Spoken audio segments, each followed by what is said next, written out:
and struggles are going on, and what is the reason for that? And we see the world of the world that as such a capitalism is in a systemic crisis, and the way out of which the capitalist forces, the ruling classes, thought may be a way out, particularly neoliberalism, is also in a crisis. As a result of that, we see that huge burden is being imposed on the shoulders of the masses of the people, including the employees and workers of the world, against which we are all fighting. And this neoliberalism is in a crisis. It's in such a peculiar crisis that it wants to see that the whole societal, economical and political restructuring is going on. In 1990s, when this neoliberalism was initiated throughout the world, in which it was told there is no other alternative, enough factor. That's none other than Margaret Thatcher, who said that business of the government is not to do with business or do business. Same was reiterated by several leaders of the world in several nations. Now, after 3 decades, we see that the same neoliberalism is in a crisis. Ronald Reagan said that there is no other alternative, just like Margaret Thatcher. But what Trump is saying now? Trump is saying different. He says that he wants to protect America, Americans, American jobs.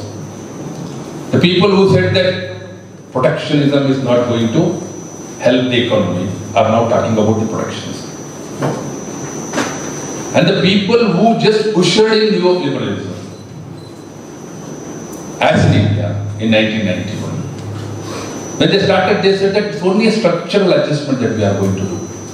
Structural adjustment program. That structural adjustment program they wanted in every aspect of life. Economical, basically, as well as social, as well as political. And the structural adjustment, by the time we saw that from 1990 to 2000, a decade of this structural adjustment program was later on coined as a restructuring process that was going on.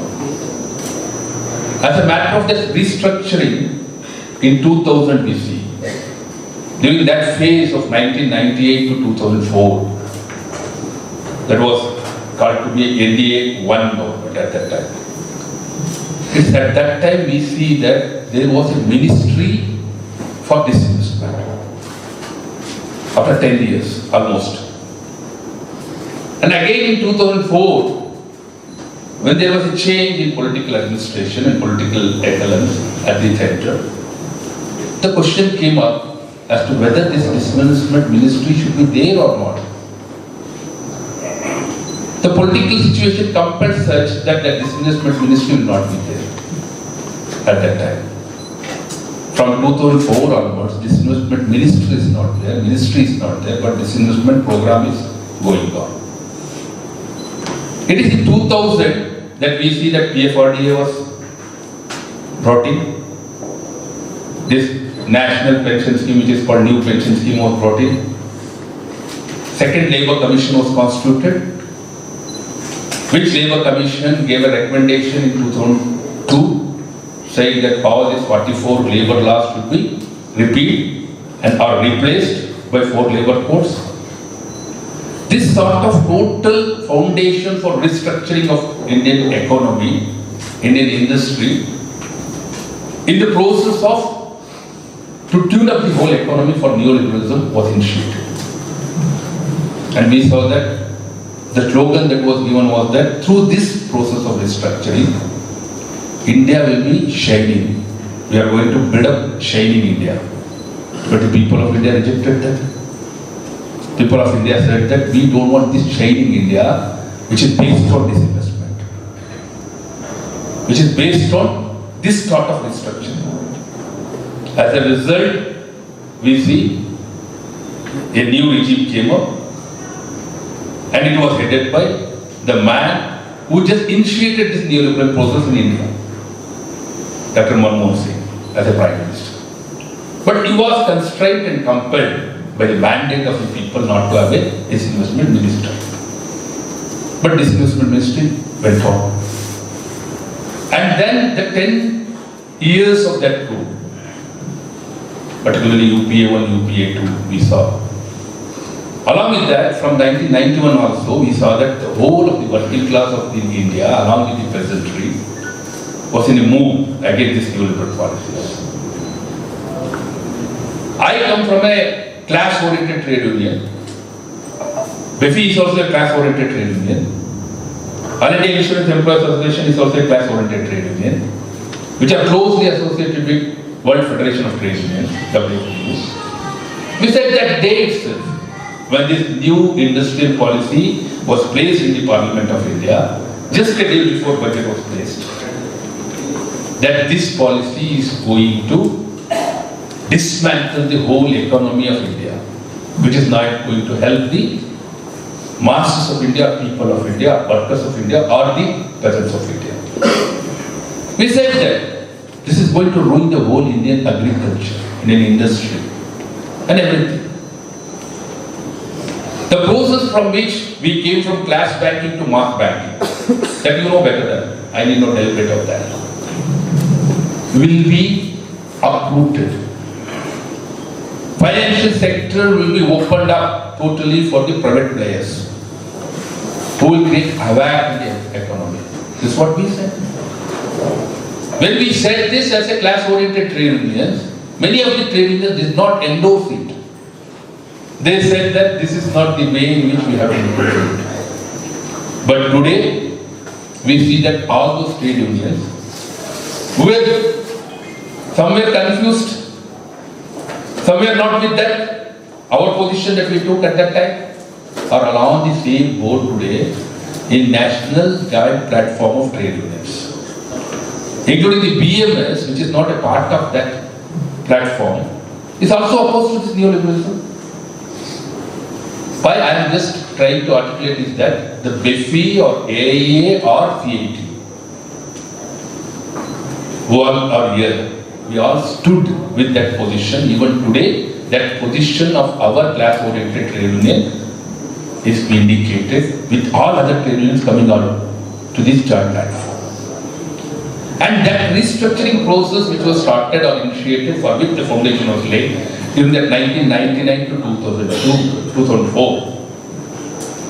Now, when we were entering into 2014 or 2020, we said that that restructuring process is no more a restructuring, rather it has become a destructive structure.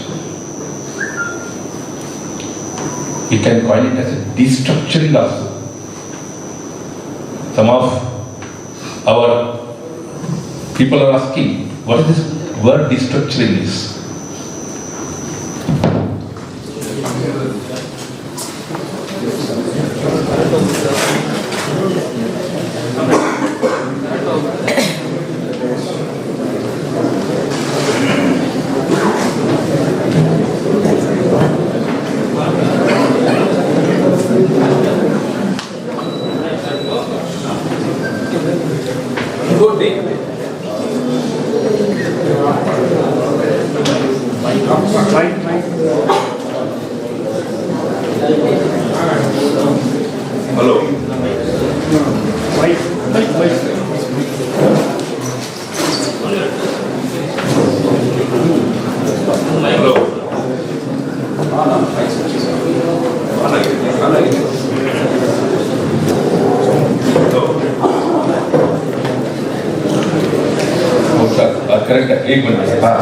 Sorry, okay, let us resume. It was a mini snack, that's all. Right, so destructive restructuring.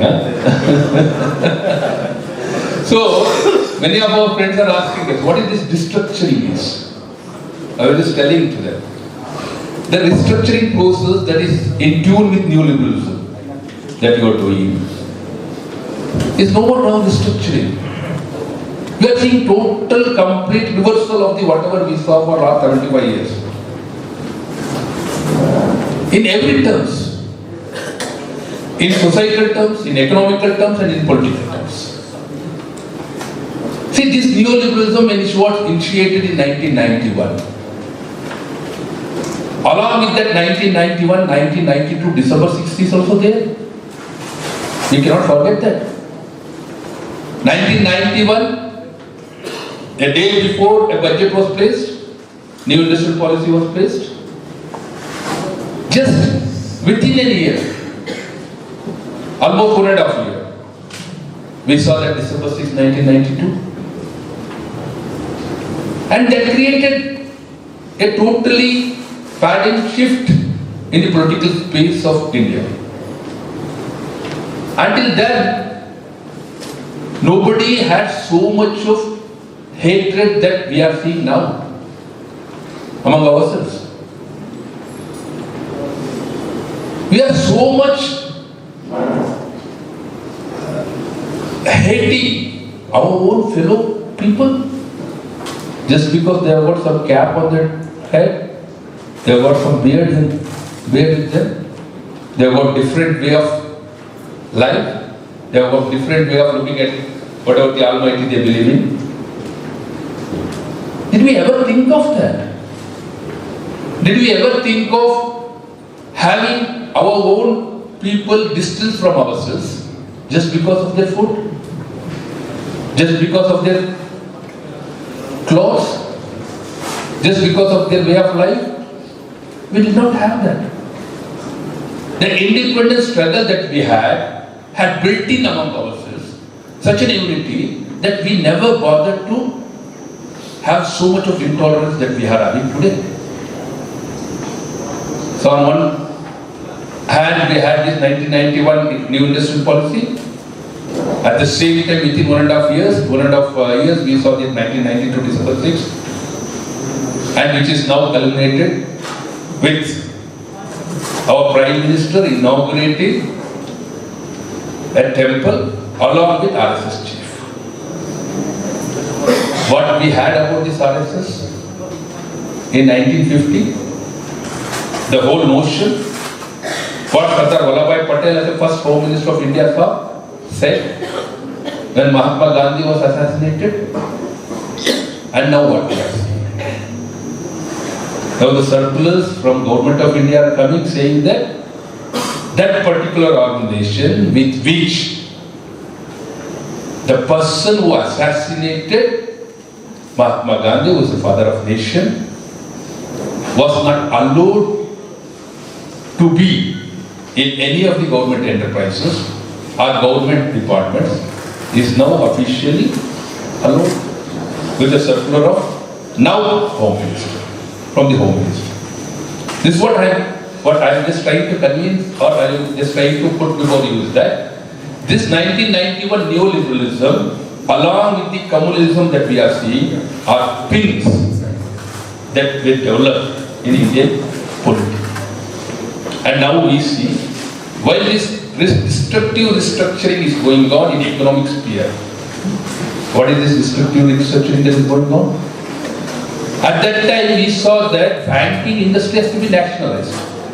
Now we see that banking industry has to be privatized. There are figures in your papers. What is the percentage of private industry and what is the percentage of employees in private industry? I will not go into those details. Not only that, including every sphere, whatever the labor laws that we saw, which were initiated, enacted from the days when Baba Sahib Ambedkar was the labor minister of this nation, are all being repealed now and replaced by labor codes. And what does this labor code say? And of course, definitely, as it has been pointed out in your papers, that in 2019, Code on Wages was enacted in August. 2020, September, other three codes, Industrial Relations Code, Social Security Code, Occupational Safety, Health and Working Conditions Code were enacted. 5 years from enactment of Code on Wages, Indian working class, along with the help of the peasantry and the masses of India has not allowed that to be implemented 5 years down the lane. Enacted by a government which had a huge brute majority in parliament. It had such a huge majority, brute majority in parliament. It enacted it in 2019, in 2020. 5 years, labour codes have not been allowed to be implemented. In 2022, when National Labour Conference was held, not Indian Labour Conference. Indian Labour Conference has not been held for last 10 years. Only one Indian Labour Conference was held after this regime came from 2014. In 2022 August, when National Labour Conference was held in Tirupati, our Honorable Prime Minister inaugurated the National Labour Conference online and sought the help of Lord Balaji and said that I pray to Lord Balaji to give good sense in the workers of this nation to realize the slogan Shamayeva Jayate.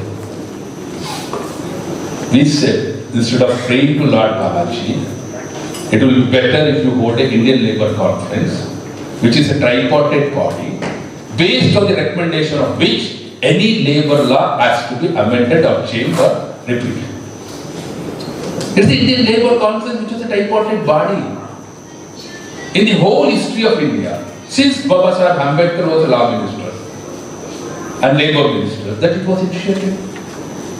All these labour legislations were a product of consensus tripartite recommendations. But now we see, without Indian Labour Conference being held, without taking these stakeholders into conference, these 29 labour laws have been repealed and replaced by 4 labour codes. In these 4 labour codes, what you say? Let me not detail everything. In code on wages, you have brought statutorily a concept of national floor level minimum wages.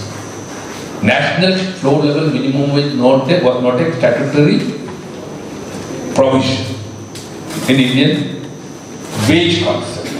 Because in Indian wage concept we had minimum wages. Above that, in Article 43 we see fair wages and living wages concept. आजादी का अमृत महोत्सव मना रहे हैं, हाँ? अमृत महोत्सव है ना, सबको अमृत तो मिल गया, हाँ? अमृत कौन पी रहा है देखना है अभी, विष किसको मिल रहा है वो भी देखना है, वो अलग बात है.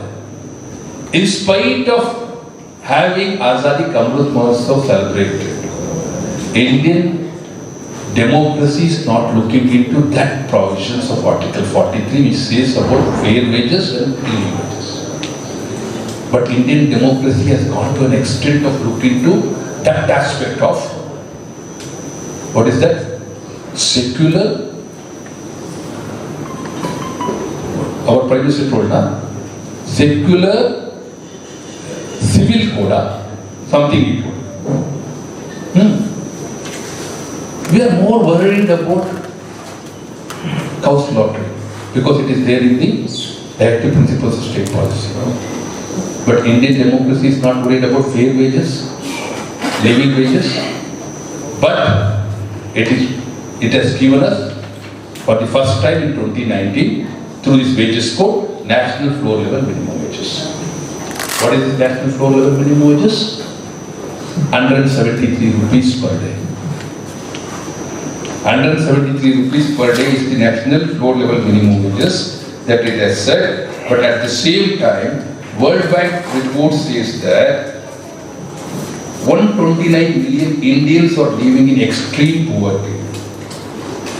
What is the concept of extreme poverty of World Bank?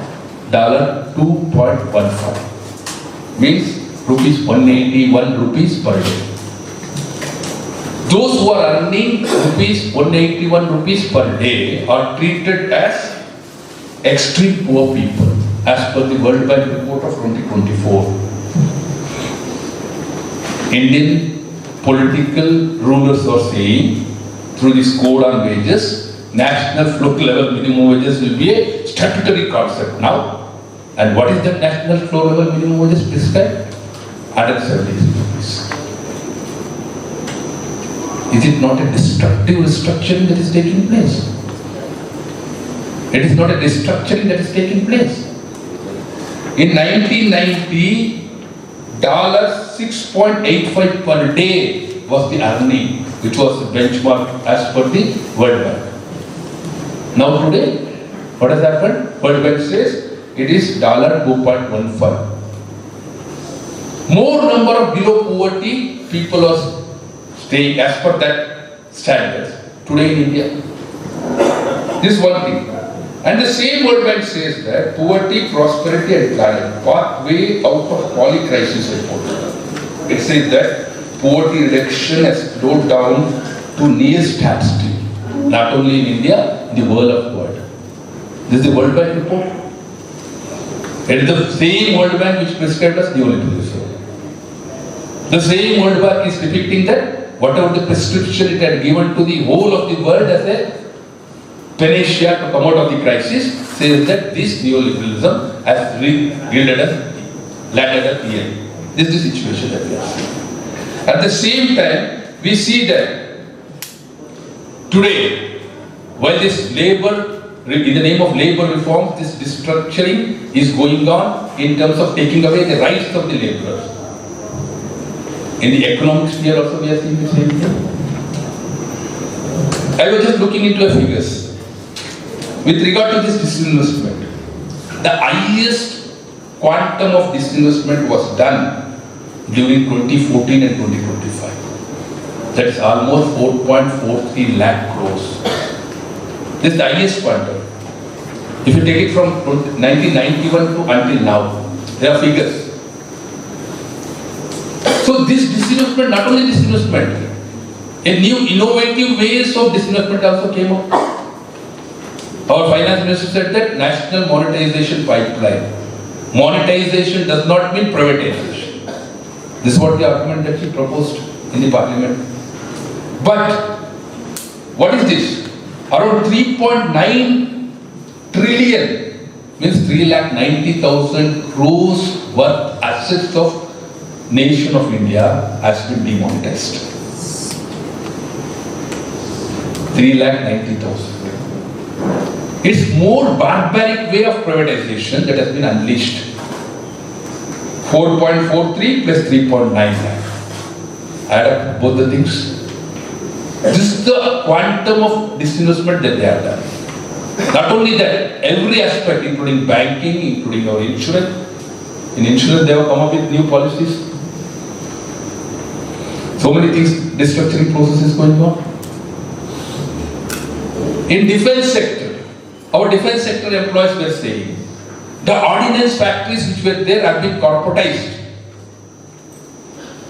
Not only corporatized, in a factory in Kanpur which manufactures the world's best parachutes.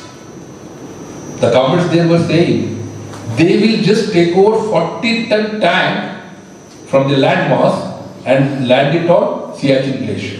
That's the capacity of parachute that they are manufacturing. In that factory, it's almost corporatized now. No more it's a defense departmental factory now. We say Bharat Mata ki Jai. Defense. We will never allow even inch to be encroached in the borders. But all these defense manufacturing industries have been corporatized.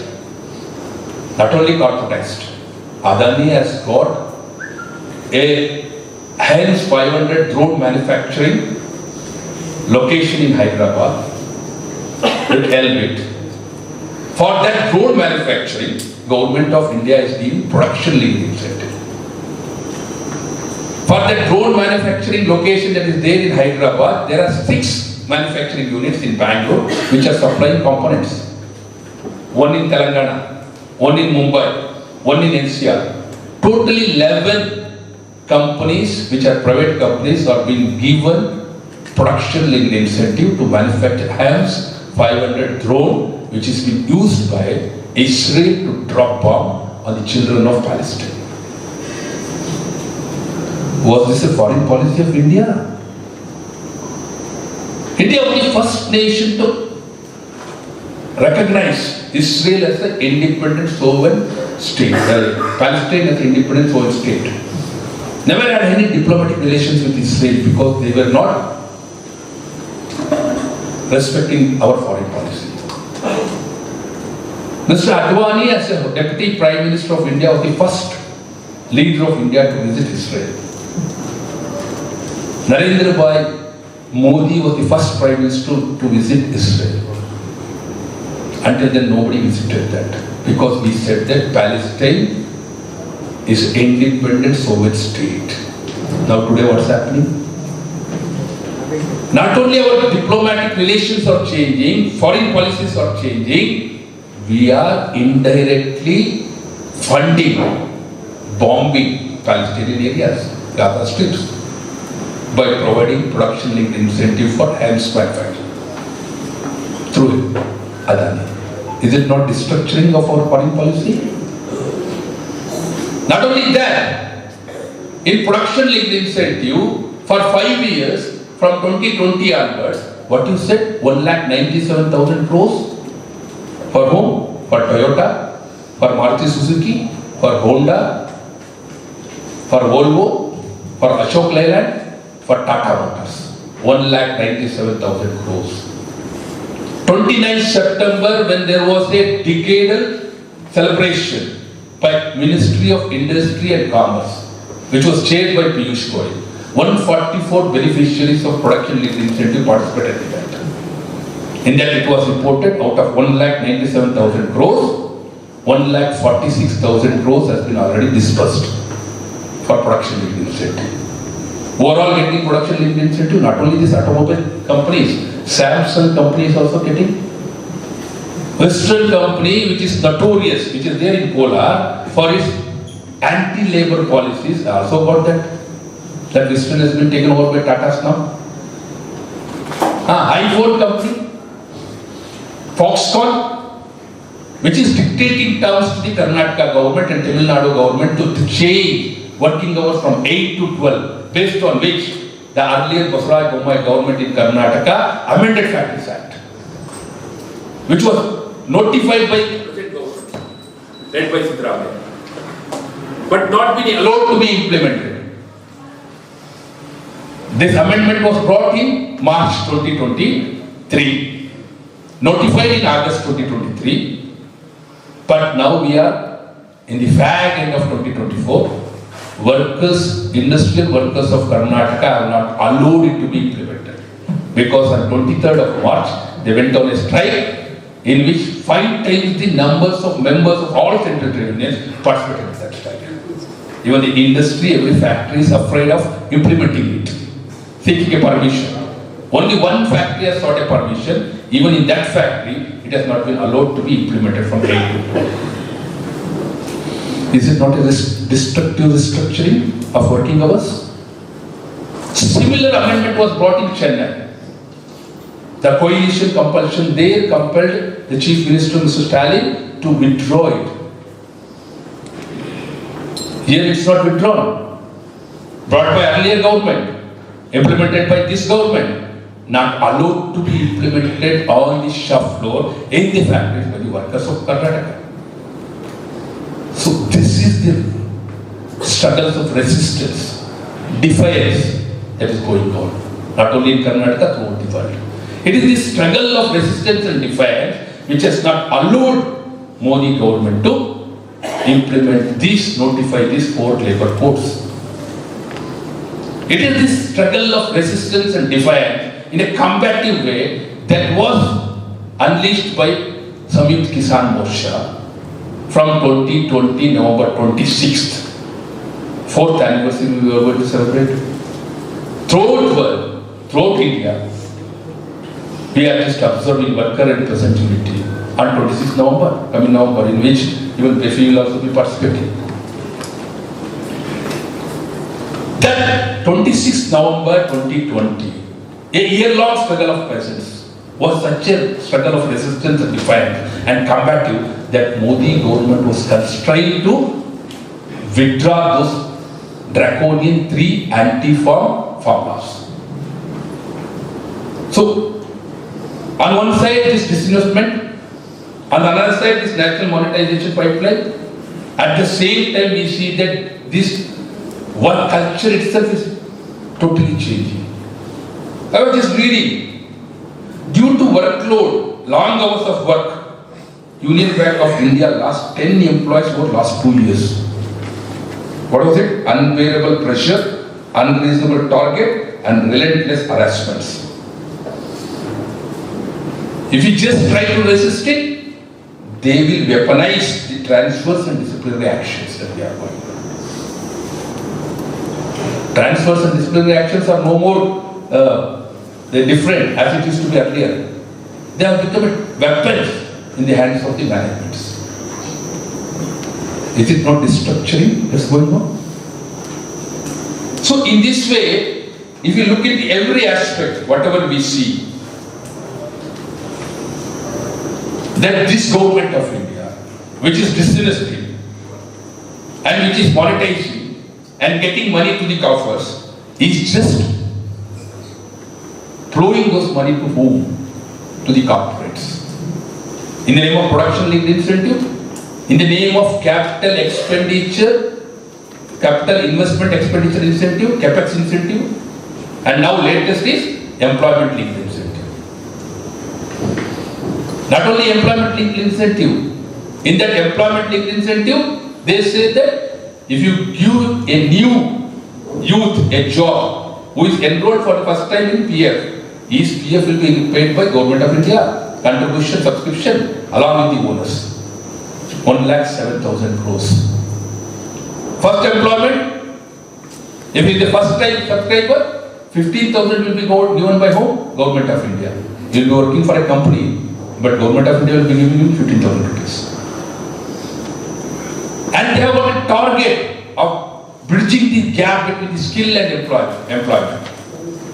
That's what they say. For that, internship program has been unleashed. Internship program with how much? 63,000 crores. 500 top companies. 1 crore people will be skilled. Every day you are seeing advertisements in every language now. It's a great opportunity. Will be skilled. They say that 56% is the gap between the skill and employment opportunities. To fill that, they have come up with this 63,000 crores, 63,000 crores of internship program, Pradhan Mantri internship program. What does it say? 1 crore in 5 years, in 500 companies. Means every year 20 lakh. Every year 20 lakh in 500 companies means every company will be having 4,000 interns. Think of a matter. If a Toyota company has got 4,000 interns paid by Government of India, 5,000 rupees every month, and after 1 year they will go with a certificate. For 5 years they will be getting 4,000 people. Will they have regular employees there? Even one of your bank has come up with that internship program. Pradhan Mantri internship program is not covered under Apprenticeship Act. Maybe they are afraid of you people, BEFI and other trade unions. So they said that our internship program is covered under Apprenticeship Act.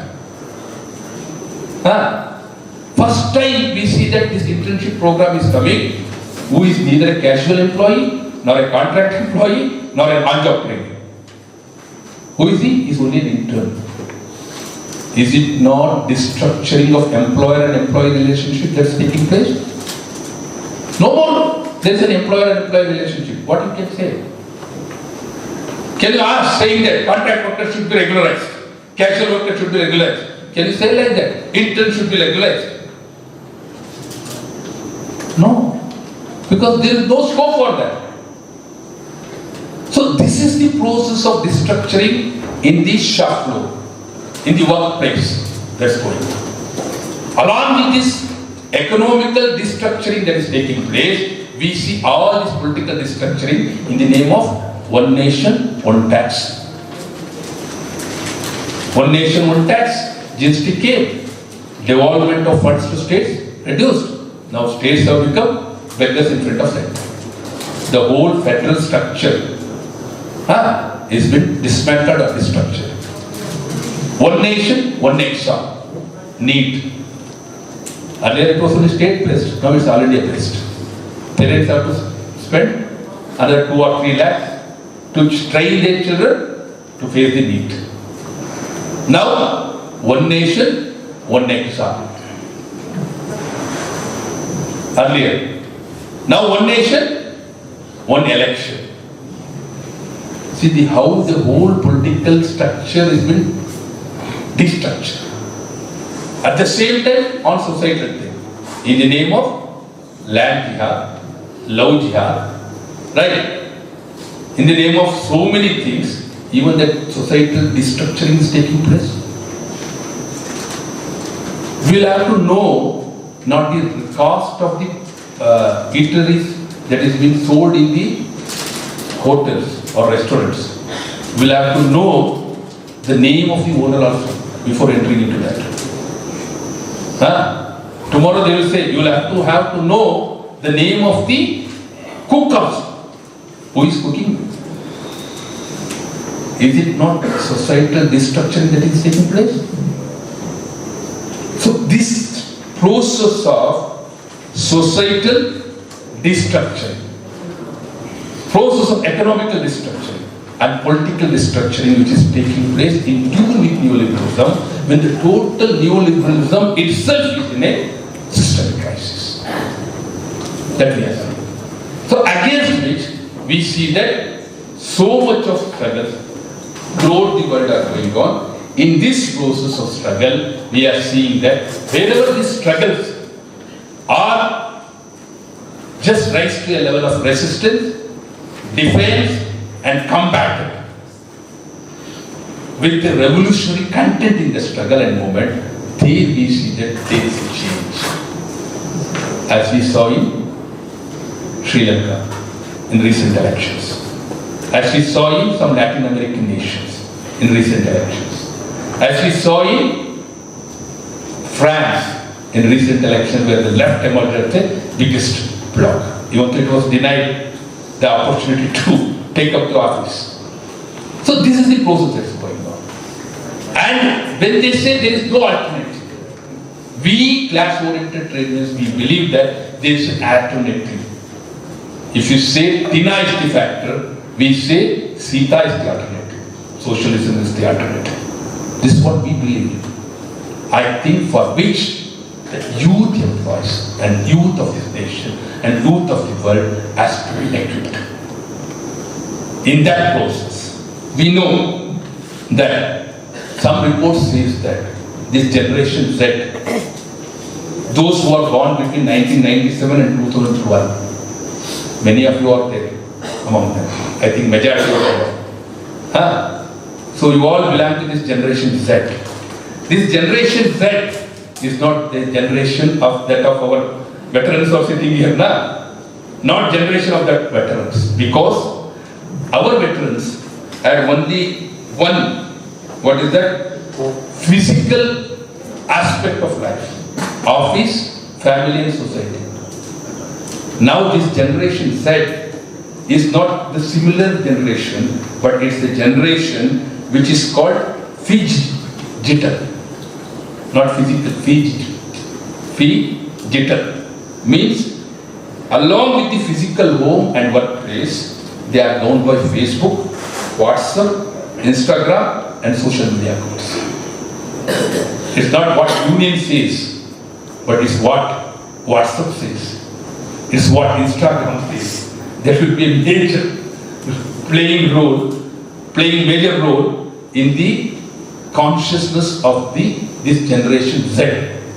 So this for their purpose, now they say that in 2024, some data says that 25% of the workforce is generation Z, of which you are all there.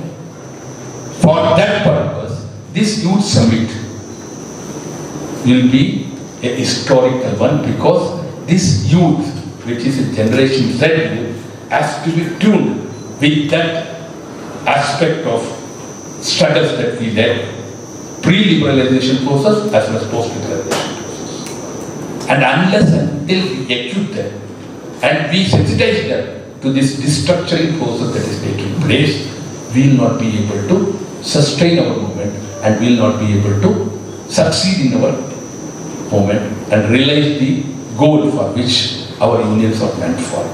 For that purpose, I think that this particular youth summit is going to be an historic one, and it will empower the youth employees who are the members of BEFI.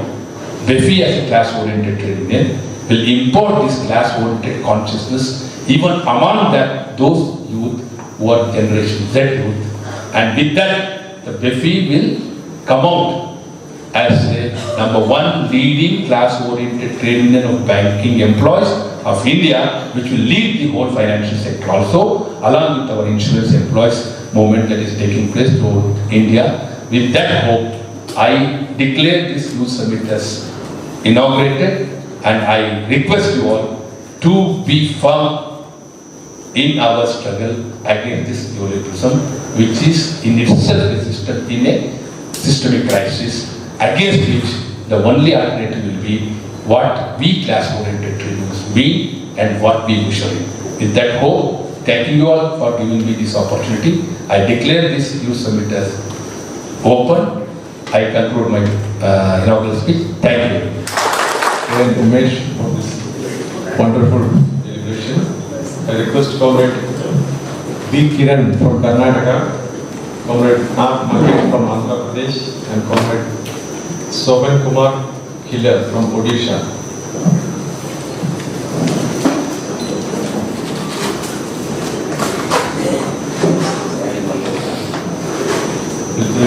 Felicitating you. Yeah, please. Yeah, you can say. Yeah, you can be there.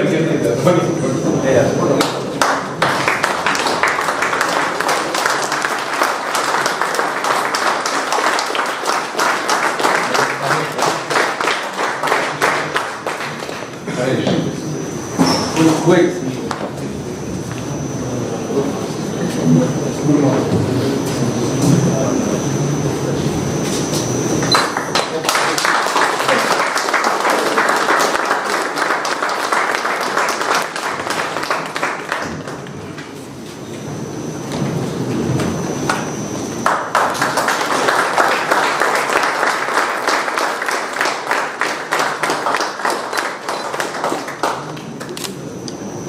Okay, comrade, thank you very much once more.